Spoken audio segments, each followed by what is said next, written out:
close scrutiny of the alleged references to Muhammad in the Bible as a prophet, they absolutely have no relation to the prophet of Muhammad, nor prophesy his coming. Muhammad is not mentioned in the Old Testament.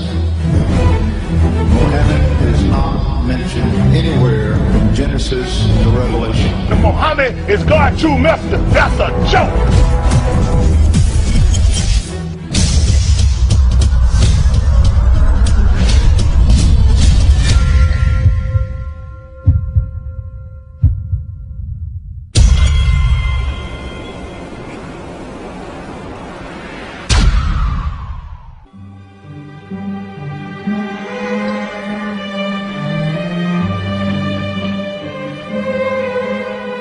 Lo, we inspire thee as we inspired Noah and the prophets after him, as we inspired Abraham and Ishmael and Isaac and Jacob and the tribes, and Jesus and Job and Jonah and Aaron and Solomon, and as we imparted unto David the Psalms.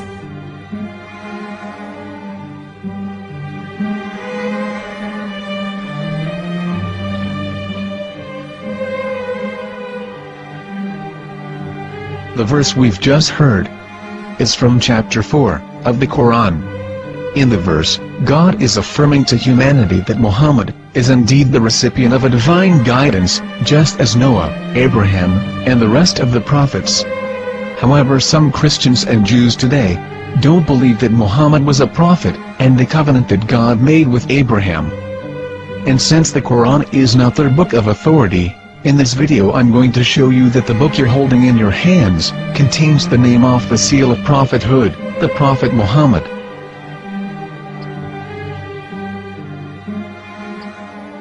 As known, the Old Testament was preserved in the Hebrew language.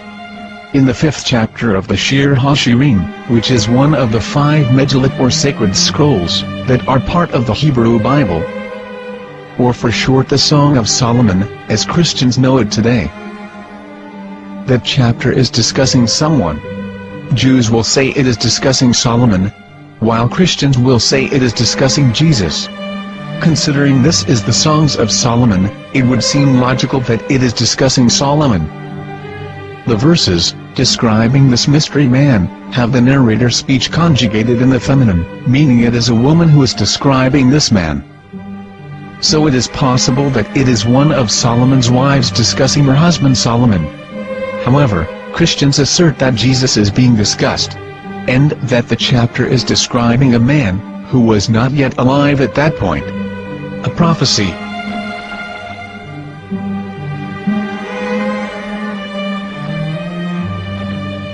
In reading the English translation of Song of Songs 5:16, it finishes the description by saying, "He is altogether lovely," but what most people don't know is that the name of that man was given in the original Megillat. Here is verse 16, and how it is written in ancient Hebrew, before introducing the vowels, in the 8th century. From the Hebrew Bible, on scripturetext.com. Here is the word in question.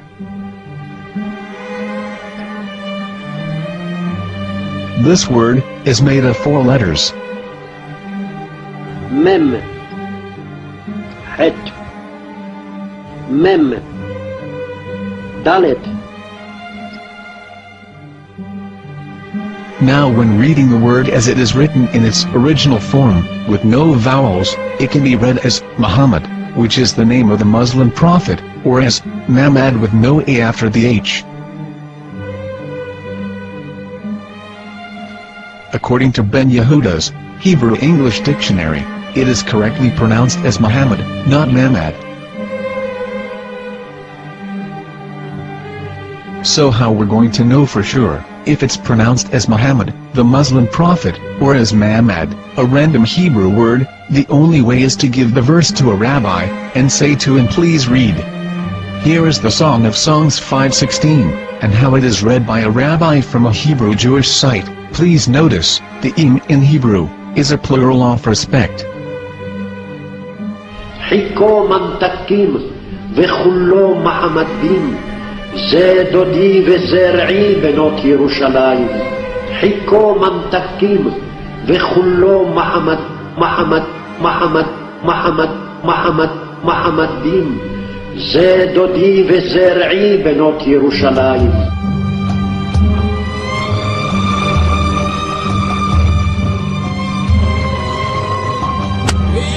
Coming out from the darkness, there are no other gods but God, and Muhammad is his messenger.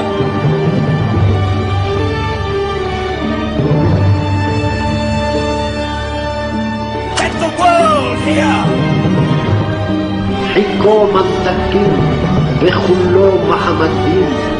זה דודי וזרעי בנות ירושלים. חיכו ממתקים וכולו מחמד, מחמד, מחמד, מחמד, מחמד, מחמד דין. זה דודי וזרעי בנות ירושלים.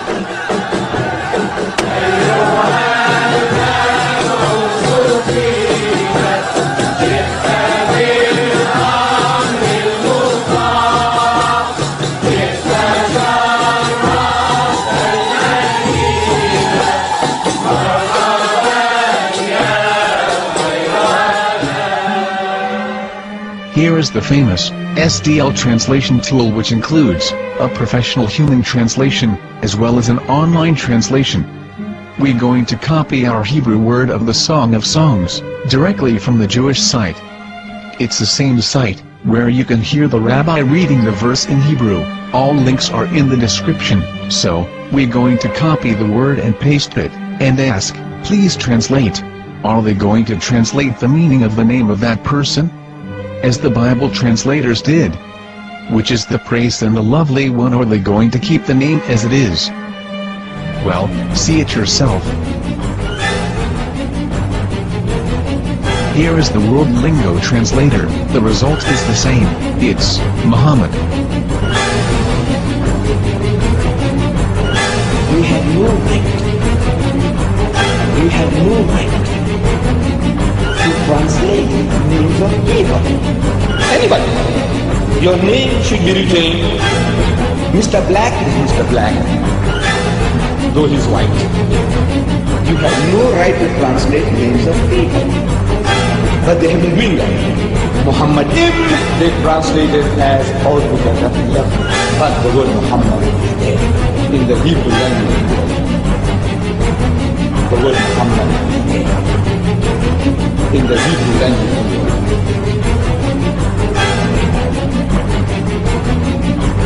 I will tell you a story from my own personal experience.